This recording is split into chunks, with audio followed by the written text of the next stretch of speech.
afternoon, the Xinhua Chinese state news agency is reporting that a Chinese patrol ship has discovered a pulse. Our determination remains undiminished. We will continue to search with the same level of vigor and intensity. We owe this to the... This news, whatever it turns out to be, whether it is a false lead or whether it is the black box, it was not supposed to come out like this. At least this is coming out via them. The Malaysians have come in for a great deal of criticism about the way they've handled the media, but by the looks of things, even the Australians aren't keeping hold of this news. And we've just spoken to the father of one of the missing passengers who told by reading the media reports, not from the government. So that again is a clear concern. Yeah, we've been hearing as well, Alistair, that perhaps what it could be. This has been a multinational search of those countries that are involved, but there have been divisions, both public and behind the scenes, particularly between Malaysia and China. China demanded really that Malaysia hand over a lot of this new. Malaysia did that, but then there was a bit of a snipe because Malaysia then said, well, don't forget that we were given false satellite images and looking at the South China. This particular news has been led very much by Beijing. Okay, Alistair Bunkle, thank you very much indeed. Well, let's bring in our correspondent James Matthews now, who joins us from Perth in Western Australia. James, hearing there from Alistair, lots of frustration from the Malaysian and Australian authorities, indeed Australia taking a major forward. Not terribly seriously, Samantha, and indeed our colleagues from Sky News Australia. For quite a long time. And this is quite a big week for the monarchy. We've already been discussing on breakfast. Of course, we've got a state visit involving the Irish president this week. It's a huge week. I mean, I was kitchen place, and it'd be £70. I just found a metal work and said, have you got a sheet of aluminium? They cut it and it was £10. It's nice to know that you're getting it for as cheap a value as possible, but obviously to make sure I'm happy with it as well. So, yeah. Keeping out the wind and rain was a big priority for Martin. So when Piers suggested he open up the hallway, he got a flat refusal. When I first heard Piers talk about the idea of the metal and obviously when it got delivered, I just thought this is, it's not going to work. My dad thought it was in that position. I'm sure the neighbours are too. Yeah, I don't know. I think that was probably one step far for me, to be honest. But the drum kit works. I used to have a drum kit when I was a kid in my bedroom. So this is good, yeah. The house is a fantastic home for a young man. When I saw the plans and we looked at it, I thought, wow, what is this? You know, it just looked like an old folks home, or it'd be a dentist surgery or whatever, but I think it far outweighs what I expected. I didn't think it would look as good as it does. What did you first think, though, when you started putting tiles on the wall and putting bits of metal on the wall? I do quite like it. The more I look at it, the more I do like it. Yeah, yeah. James Tompkins' handball gave away a penalty which captain Steven Gerrard put away. West Ham then equalised minutes later from a stoppage time corner. James DeMel finding the net in the melee. But Liverpool... European football is the dream at Everton. Roberto Martinez promised it and he may just deliver. While their season has taken off, Arsenal's form seems to be stuttering. Just the chances to level. Oliver Giroud, though, couldn't quite make it happen. Unlike Romelu Lukaku at the other end. The Belgian was probably expecting a challenge, but it didn't come. Great Britain's tennis team in the Davis Cup have been knocked out by Italy in the quarter-finals. They were beaten 3-2 in Naples after Andy Murray and James Ward both lost today's singles matches. Words to someone.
likely the victim of a carjacking just outside Cape Town.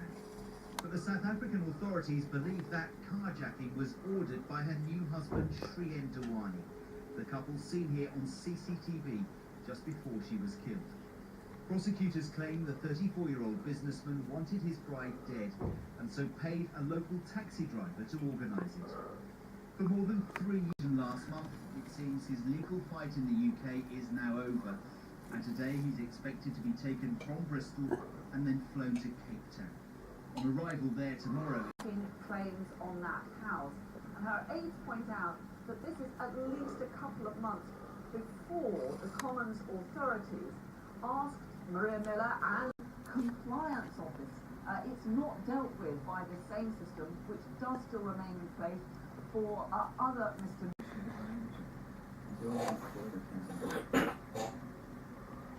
It's a walk in the park. He lived alone. As tensions have been rising in the eastern part of the country, and the government here has been scrambling to deal with these occupied buildings in 2 cities now, but general tensions in 3 of them. Russian speakers and ethnic Russians who are Ukrainian citizens who are calling for more independence, and in fact, some of them calling for joining Russia itself. David Sterling, Kiev, many thanks. Now, voting has begun in the biggest election ever. More than 800 million people are eligible to vote in India's parliamentary elections, which will continue over 5 weeks due to the vast scale of the operation. The governing Congress party is facing a strong challenge from the right-wing Hindu BJP, led by Narendra Modi, who said he'll end the country's economic slowdown. Well, let's go live now to John Stokel, who's in Mumbai for us. And John, massive operation. How's it going so far? Well, Sophie, as you say, it is colossal, just the scale of it. Important electronic voting machines. All it takes is a press of a button. India will make its choice. This is tea-growing country. It's just the early part of the season, and these women are plucking the leaves that will then be used to produce the world-famous Assam tea. Now, these massive plantations of successive generations, this has been their home. This is 3 generations of the Moray family.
Dirty.